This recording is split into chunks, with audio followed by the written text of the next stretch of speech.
Eu sou Túlio Ravelli e esta é a segunda aula de ultrassonografia do tornozelo. Vamos falar sobre a face anterior do tornozelo, na articulação tibio-talar. O recesso anterior é um espaço que fica profundamente aos tendões extensores e ao tibial anterior, que é um dos tendões extensores. Então aqui nós temos no plano do tibial anterior essa imagem, onde nós vemos a tíbia e o talos, e aqui nós vemos uma gordura periarticular, aqui o tibial, e aqui nós temos o retináculo dos extensores. Na outra imagem a mesma coisa, a tíbia, o talos, a gordura periarticular, o tendão tibial anterior e o retináculo extensor. É um local de pesquisa para procurarmos derrame articular no tornozelo.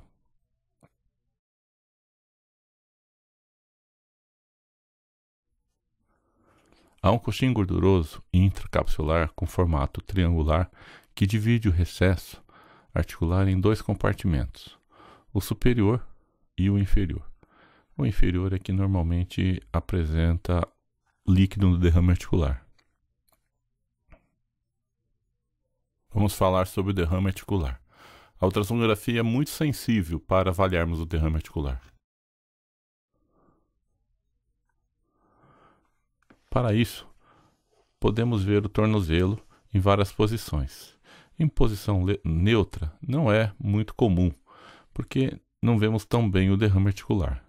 Ele é melhor visto em flexão plantar, porque quando fazemos flexão plantar, há compressão do recesso posterior, da região posterior, e se houver líquido nessa região, com a compressão ele vai para frente, ele desloca-se anteriormente.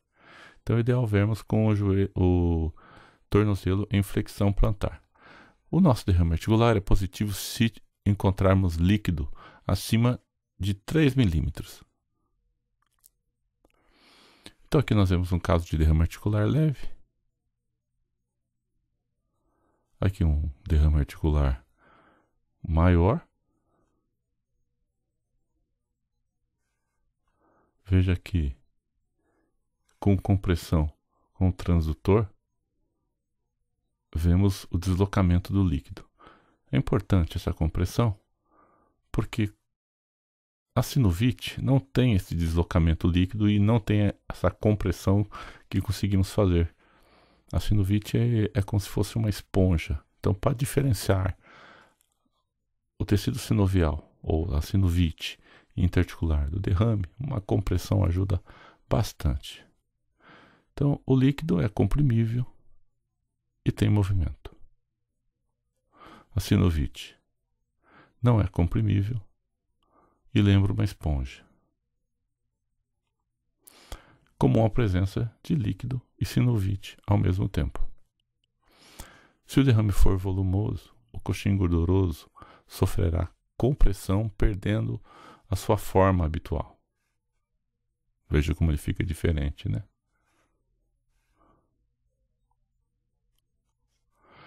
Pode ser visto esse derrame, inclusive, sobre o domus talar, num corte transversal.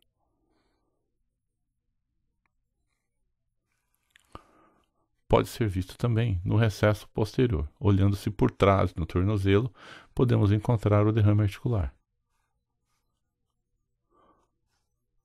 Às vezes, vamos encontrar derrame articular dentro da bainha do tendão flexor longo do hálux, pois o tendão flexor longo do hálux apresenta uma bainha que tem comunicação articular. Eu digo, esse é o cisto de Baker do tornozelo.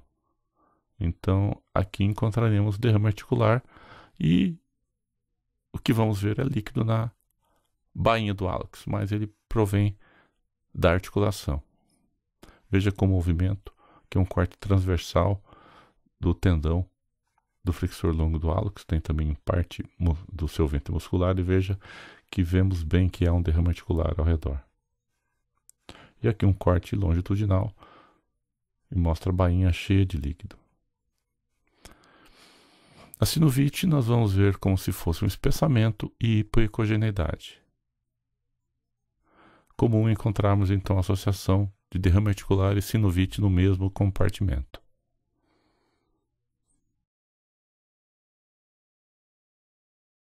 Quando vemos com o Doppler e encontramos o hiperfluxo sinovial, é importante sempre nós irmos atrás de investigar esse paciente para doenças reumáticas.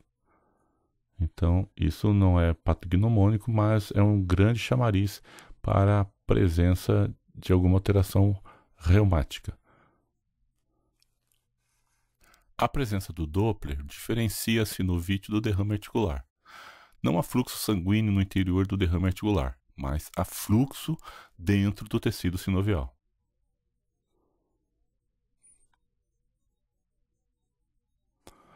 Corpos livres são estruturas ecogênicas, nodulares ou lineares,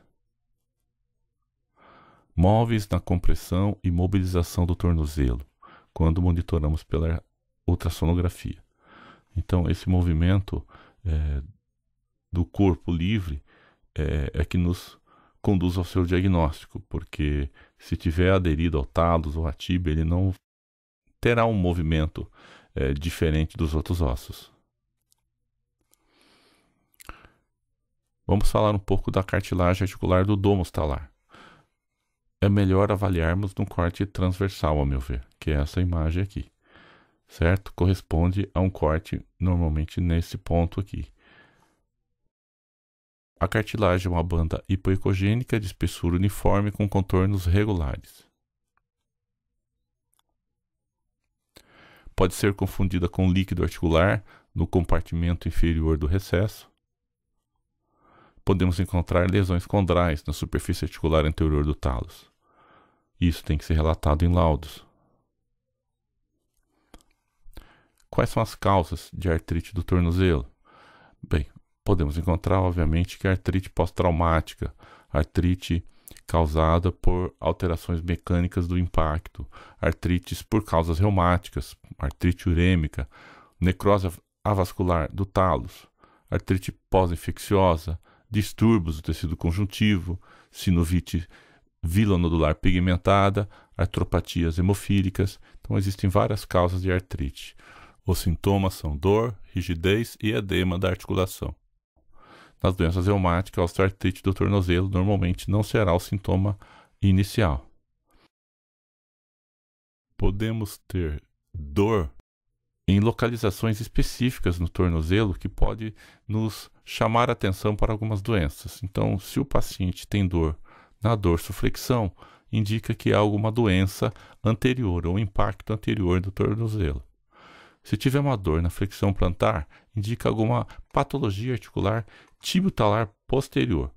O impacto posterior também poderia causar isso.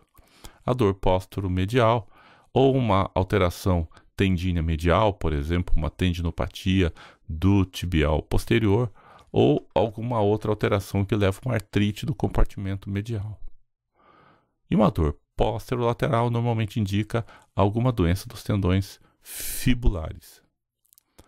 Aqui nós temos uma alteração no domus talar, em que mostra uma lesão condral leve, bem discreta. Veja que há um borramento da textura da cartilagem em um ponto específico, olha só. Então, isso daqui é uma lesão condral no talos. Aqui é uma lesão condral maior, onde já há uma erosão, e aqui também.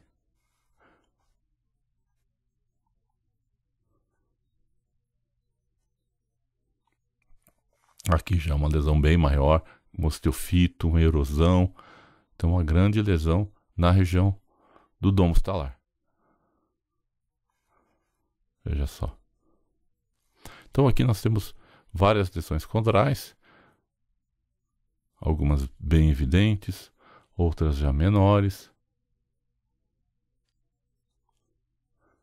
Essas lesões devem ser relatadas sempre.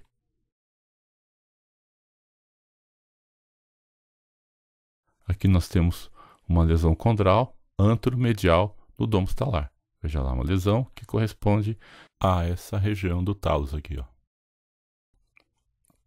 No corte longitudinal e no corte transversal do domus talar. De novo, corpo livre. Então, não é fácil diferenciar o corpo livre de um osteofito se você analisar uma imagem estática. importante é vermos sempre a imagem dinâmica. Aí sim nós vamos ter certeza que é um corpo livre. Olha lá como está solto. Então isso acompanha as osteoartroses talar e os impactos que levam à osteoartrose talar e esses corpos livres com frequência. Então quais são os sinais ultrassonográficos de artrose? O osteofito, a lesão condral e erosão, certo? E esses fragmentos ósseos ou restos condrais, certo? Da osteocondromatose sinovial.